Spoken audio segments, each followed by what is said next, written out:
నమస్తే, welcome to YoYo Cine talkies.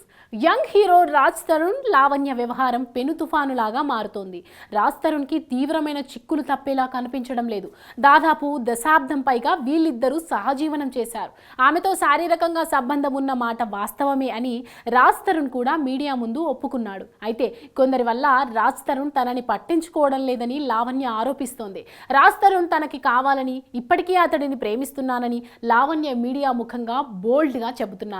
Raj తరుణ్తో audio calls, chatting ఇలా పలు ఆధారాలన్నీ లావణ్య బయట పెడుతున్నారు. అన్నిటికంటే సంచలనం రేపుతున్నది రాజ్ తరుణ్ని చిక్కుల్లో నెడుతున్న అంశం మరొకటి ఉంది. లావణ్యకి రాజ్ తరుణ్ 2 సార్లు అబార్షన్ కూడా చేయించాడట. వాటికి సంబంధించిన ఆధారాలన్నీ కూడా లావణ్య బయట పెట్టారు. రాజ్ తరుణ్ కూడా లావణ్యపై ఆరోపణలు చేస్తున్నారు. లావణ్య మాత్రం మీడియాకి ఎక్కువగా ఇంటర్వ్యూస్ ఇస్తూ మరింత సంచలనాన్ని సృష్టిస్తున్నారు. కొంతమంది హీరోయిన్లతో ఎఫైర్ పెట్టుకోవడం వల్ల రాజ్ తరుణ్ తనని పట్టించుకోవడం లేదని లావణ్య తెలిపింది. ఆ హీరోయిన్ల పేర్లు కూడా చెప్పింది. శాలిని పాండే, రిద్ది కుమార్, మాల్వి మల్హోత్రాతో పాటు బిగ్ బాస్ అరియానా కూడా అని తెలిపింది. రాజ్ తరుణ్తో అరియానా అఫేర్ పెట్టుకున్నట్లు మీకు ఎలా తెలిసింది అని యాంకర్ ప్రశ్నించగా లావణ్య సమాధానమిచ్చింది. అరియానాతో అఫేర్ మొదలయ్యాక రాజ్ ఇంటికి వచ్చేవాడు కాదు. అరియానా నాతో ప్రవర్తించే విధానం కూడా మారింది. ఒక అమ్మాయి ఏం చేస్తుందో మరో అమ్మాయిగా నాకు అర్థమవుతోంది. మణికొండలో అరియానా ఉంటున్న అపార్ట్మెంట్కి రాజ్ వెళ్ళేవాడు. అపార్ట్మెంట్లో వాళ్ళే నాకు ఫోన్ చేసి చెప్పారు. వాళ్ళిద్దరి ఫోటోలు కూడా నేను చూశాను. ఒకరోజు నేను గోవాలో ఉండగా రాజ్ ఫోన్ నుంచి నాకు అరియానా కాల్ చేసింది. చాలా ఇన్సల్టింగ్గా మాట్లాడింది. నీకు జీతం ఎంత వస్తుంది అని అడిగింది.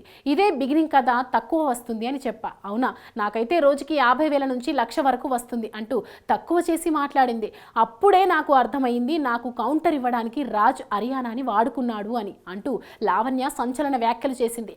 ఆ తర్వాత నేను అరియానాకి వార్నింగ్ ఇచ్చాను. దీనితో అరియానా నాకు సారీ కూడా చెప్పింది. ఆ కాల్ రికార్డ్స్ కూడా ఉన్నాయని లావణ్య షాక్ ఇచ్చింది. అయితే లావణ్య చేసిన వ్యాఖ్యలపై రాజ్ తరుణ్ ఇప్పటి వరకు రియాక్ట్ కాలేదు. కానీ లావణ్య నుంచి తనకు ఎలాంటి ఫోన్స్ కానీ నోటీసులు కానీ రాలేదని మాత్రం తన సన్నిహితుల వద్ద అంటున్నట్లు తెలుస్తోంది. చూడాలి మరి ఈ వ్యవహారం ఎక్కడితో ముగిస్తుందో. Hi, hello. మెస్మరైజ్ చేసే మూవీ ముచ్చట్లు, రిలీజ్ అయిన వెంటనే రివ్యూస్, మీ అభిమాన తారల రియల్ స్టోరీస్, సినిమా సమాచారం ఏదైనా క్షణాల్లో మీ చెంతకు. మరింకెందుకు ఆలస్యం, యోయో సినీ టాకీస్ ని సబ్స్క్రైబ్ చేసుకోండి.